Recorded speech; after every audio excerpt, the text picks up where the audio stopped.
자, 일단 제목이 윤석열의 지지율 반등이 불가능한 이유입니다. 지금 윤석열의 지지율이 엄청나게 빠지고 있죠. 일단 빠지는 이유는 여러분들이 다 아시는 것처럼 아내 문제, 장모 문제, 본인 문제는 아직 나오지도 않았어요. 근데 이제 이 아내 문제가 워낙에 좀 컸습니다. 줄리.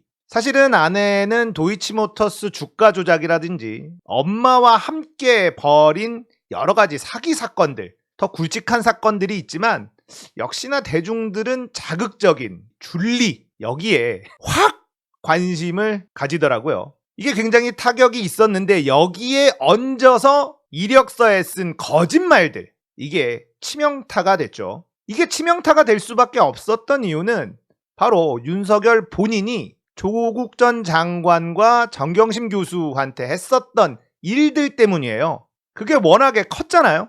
내로남불 이 얘기가 딱 나올 수밖에 없는 그런 상황이었습니다. 거기다가 조민양은 표창장을 위조했다는 혐의인데 부산대에서는 이 표창장은 학생을 뽑을 때 쳐다보지도 않았다 이렇게 얘기하고 있습니다. 그런데 검찰은 업무 방해죄를 걸었어요. 그리고 재판부는 그걸 받아들여 줬다는 거죠.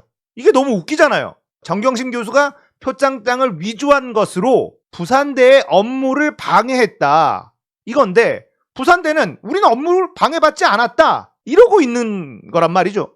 근데도 업무 방해 유죄. 이렇게 된 거예요. 아는 분들은 굉장히 분노하고 있는 포인트인데 언론들이 이 부분을 제대로 다뤄주지 않으니까 정치에 관심이 높지 않은 분들은 사실 이걸 잘 모릅니다. 제가 제 친구들 정치에 그렇게 관심이 많지 않고 그리고 문재인 정부에 대한 어떤 부정적인 생각을 가지고 있는 친구들을 만나서 얘기를 해보면 제가 조국 전 장관을 두둔하는 거에 대해서 굉장히 화를 냅니다. 저를 마치 뭔가에 선동돼 있는 사람 취급을 하거든요. 그건 언론이 너무 기울어져 있기 때문이라고 생각을 하는데, 왜냐면 그 친구들은 TV 뉴스나 조중동 그런 데서 전해주는 정보를 수동적으로 받는 친구들이기 때문에 참 어려운 것 같습니다. 그렇게 조국 전 장관과 정경심 교수, 조민양을 정말 탈탈 떨었잖아요. 그렇게 해놓고 정작 자기 아내의 이력서에 거짓말, 허위 경력, 거기다가 위조된 것으로 추정되는 재직증명서 같은 것, 이런 것들이 발견이 됐음에도 불구하고 사과만 하고 그냥 퉁치고 넘어가는, 이게 정말 분노를 일으킬 수밖에 없는 거죠. 자, 그러다 보니까 지지율이 무식하게 빠지고 있습니다. 엄청난 속도로 빠지고 있어요. 거기다가 이준석 대표마저도 분란을 일으키고 있으니까 이 떨어지는 속도가 감당이 안 돼요. 윤석열은 이걸 어떻게 끌어올릴 것이냐, 이거에 대한 고민을 하고 있겠죠. 국민의힘 쪽도 분명히 고민을 하고 있을 겁니다. 그런데 이제는 지지율 반등이 불가능하다. 이제 이 얘기를 오늘 드리려고 합니다. 왜 윤석열은 지지율 반등이 불가능하냐? 어제 MBC에 이재명 후보가 나왔더라고요. 이재명 후보가 지지율에 대한 이야기를 합니다. 그러면서 어떤 얘기를 하냐? 우리가 잘해서라기보단 저쪽이 실수를 해서 지지율 차이가 벌어진 거기 때문에 이건 골든 크로스가 아니라 데드 크로스라고 보고 있다. 그리고 언제든지 이 지지율은 다시 윤석열 측으로 돌아갈 수 있다. 이렇게 생각한다라고 얘기를 했단 말이죠. 그러니까 그렇게 생각할 수도 있는 게 윤석열에게 빠진 지지율이 지금 이재명에게 다시 가진 않았어요. 그냥 윤석열만 빠져버렸죠. 이게 다시 윤석열로 돌아갈 수도 있다. 이렇게 이재명 후보는 이야기를 했지만 그게 쉽지 않다. 이 얘기를 하려고 하는 거예요. 왜 쉽지 않느냐? 윤석열이라는 사람은 원래부터 대통령을 꿈꾸던 사람이 아니에요. 이건 조중동이 만들어낸 후보입니다. 옛날로 한번 돌아가 볼까요? 윤석열이 검찰총장이 되던 시절 우리는 윤석열을 믿었죠. 문재인 대통령도 믿었던 것 같습니다. 박근혜, 이명박에 대한 수사, 그리고 그 정권의 탄압, 이런 것들이 있었기 때문에 믿었습니다. 윤석열은 대통령이 될 생각이 없었어요. 언제부터 이제 삐그덕대기 시작했느냐? 조국 전 장관, 조국이라는 인물을 문재인 대통령이 법무부 장관으로 앉히려고 할 때부터 삐그덕대기 시작을 한 거죠. 왜냐하면 조국이라는 인물은 검찰개혁을 오래전부터 목소리를 냈었던 그런 인물이잖아요.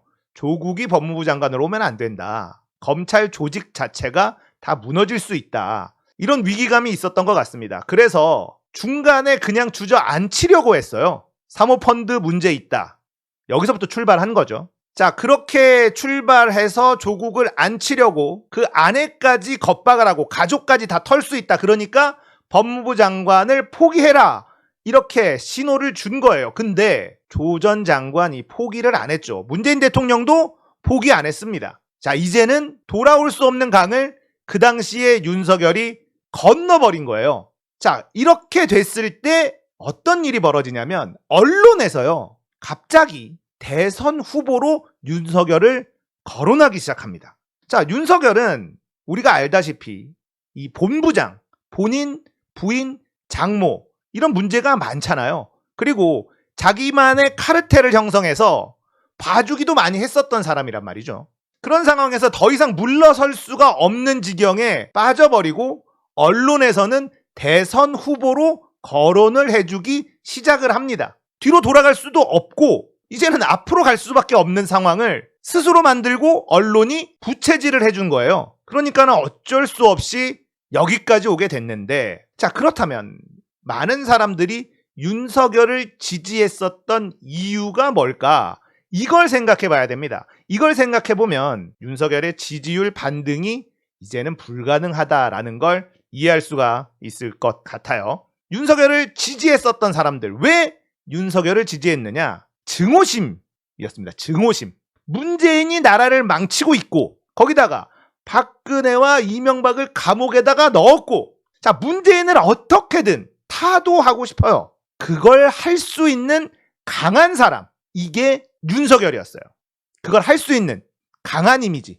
박근혜와 이명박도 감옥에 넣을 수 있고 법과 원칙에 따라 움직이는 사람이라고 스스로 위안하면서 지지를 한 겁니다. 문재인도 집어넣을 수 있다. 이거죠. 윤석열에게는 강력함, 그 강력함에는 깨끗함도 포함이 돼 있죠. 법과 원칙, 공정과 상식, 이런 얘기 맨날 하잖아요. 자, 근데 이 공정과 상식이 무너지고 있는 상황이란 말이죠. 이게 무너지는 것도 심각한데 이제 진짜 돌이킬 수 없는 지경에 와버렸다. 이렇게 알 수 있는 게 최근 들어서 이 워딩 갑자기 폭주를 하잖아요. 워딩이 굉장히 거칠어요. 내가 바보입니까? 라는 말을 하더니 가짠다 그럽니다. 그리고는 더 강한 메시지를 날려요. 문재인 정부는 그냥 정권을 내려놓고 나와야 된다. 바보들, 삼류 바보들을 데려다 놓고 나라를 망쳤다. 이런 얘기를 하고. 근데 문재인 대통령이 검찰총장으로 데려고 온 사람이 윤석열이네. 자기가 자기한테 침을 뱉고 있는 거예요. 그냥 멘탈이 나간 상태? 이렇게 보이는 말을 마구 뱉어냅니다. 자, 여기가 저는 치명타라고 봐요. 자, 이렇게 세게 말을 하면 지지자들이 아, 역시 윤석열이다. 이럴까요? 이렇게 세게 말을 한다라는 건 궁지에 몰렸다. 굉장히 조급하다. 이런 이미지를 준단 말이죠. 그러니까 이게 지지했던 사람들이 원래 생각한, 원래 기대했었던 윤석열의 모습과는 완전히 상충되는 그런 모습을 지금 윤석열이 보여주고 있는 겁니다. 진짜 강한 사람은 그런 말을 잘 쓰지 않습니다. 그냥 쉽게 제압을 하죠. 오히려 여유가 있어야 되는데 지금 윤석열은 여유가 없어 보이죠. 윤석열의 지지자들은 이런 모습을 바라질 않았어요. 자, 이런 모습을 계속 보여주면 등을 돌립니다. 이재명을 지지할 수는 없지만 윤석열을 찍을 수는 없겠다. 이게 지지율 반등이 불가능한 이유입니다. 윤석열은 지금까지 자기를 지지했었던 사람들이 왜 지지했는지부터 고민해 봐야 됩니다. 그걸 모르니까 헛발질만 계속하는 거예요. 윤석열에게 희망을 갖고 있었던 사람들, 그 이유가 뭔지를 정확하게 알고 있어야 선거 운동도 사실 진행이 되는 건데 그걸 전혀 이해를 못하고 엉뚱한 짓을 하고 있다는 거예요. 윤석열에게 바랐던 모습이 사라지고 있다. 자기 편이었던 이명박, 박근혜를 감옥에 집어넣은 것은 괘씸하긴 하지만 그 위치에서 법과 원칙에 따라 흔들리지 않고 일을 한 것이다 라고 애써 위안 삼고 있었단 말이죠. 그러니까 문재인도 감옥에 넣을 수 있을 것이다 이런 생각을 하고 지지를 한 거예요. 그만큼 깨끗하고 강력한 그런 인물이다. 근데 깨끗하지도 않고 강력하지도 않아? 야, 이러면 윤석열을 지지할 이유가 없잖아요. 윤석열에게 그 어떤 부채도 없거든요. 윤석열한테 우리가 빚진 게 있나요? 자, 이전의 대통령들을 한번 생각해 보자고요. 김대중 대통령, 김영삼 대통령, 노무현 대통령, 부채의식 같은 게 있었어요. 짠한 마음이 있었죠. 이번엔 찍어줘야 되겠다. 이런 마음이 있었습니다. 문재인 대통령도 그런 마음이 있었어요. 박근혜도 그런 마음이 있었습니다. 그 짠한 마음, 한 표를 던져줘야 되는 그런 마음 있었습니다. 근데 윤석열에게는 없잖아요. 자, 부채의식이 없는 후보인데 원래 기대했던 모습하고는 완전히 달라지고 있다. 이러면 지지할 이유가 없어지는 거예요. 자, 어떤 게 본 모습인지 슬슬 알아가게 되면서 빠지고 있는 지지율이다. 이게 단순 실수 때문에 출렁이는 지지율이 아니다. 이게 핵심입니다. 이게 단순한 어떤 실수 때문에 지지율이 출렁이는 거면 복구가 가능한데 실망하면서 빠지는 지지율이란 말이에요. 부채의식이 전혀 없는 후보에게 실망을 한다. 아, 본 모습은 이렇구나. 내가 잘못 생각했구나. 라고 실망하면서 빠지는 지지율은 복구가 안 됩니다. 그런 얘기가 처음부터 있었어요. 문재인 대통령의 반사체다. 윤석열은 스스로 빛을 내는 발광체가 아니라 문재인이라는 인물, 거대한 인물 때문에 생긴 반사체라는 거죠. 타도 문재인. 그걸 가능하게 만들 사람은 윤석열이다라는 희망. 그래서 반사체라는 표현을 했는데 이 반사체가 약간 얼룩이 끼니까 존재 가치가 없어져 버리는 거예요. 이제 윤석열의 지지율은 다시 반등할 수는 없을 겁니다. 이유가 너무나 명확해요. 윤석열이 지금까지 이런 지지율이 나왔던 이유, 그리고 지금 빠지는 이유는 실망, 본 모습을 확인했을 때. 그래서 이제 지지율 극복은 불가능하다. 이런 말씀을 드리는 거예요.